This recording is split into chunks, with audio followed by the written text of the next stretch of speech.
KPK telah menggeledah rumah mantan Gubernur Jawa Barat Ridwan Kamil pada Senin 10 Maret 2025. Selesai penggeledahan tersebut, Ridwan Kamil pun berpeluang diperiksa KPK. Dikutip dari Tribunnews.com, hal itu disampaikan juru bicara KPK Tessa Mahardika pada Selasa 11 Maret. Pihaknya menyebut penyidik akan memanggil siapapun saksi yang dianggap memiliki keterangan yang dibutuhkan, terutama dalam pemenuhan unsur perkara yang sedang ditangani. Sementara sebelumnya Ketua KPK Setio Budianto mengungkap alasan KPK menggeledah rumah Ridwan Kamil.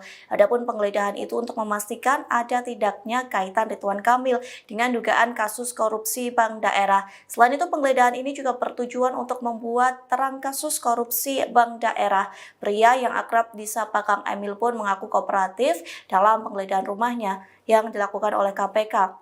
Namun ia belum memberikan pernyataan langsung dan muncul ke publik. Bahkan hingga saat ini keberadaan Ridwan Kamil pun masih menjadi misteri. Download Tribun X sekarang, menghadirkan lokal menjadi Indonesia.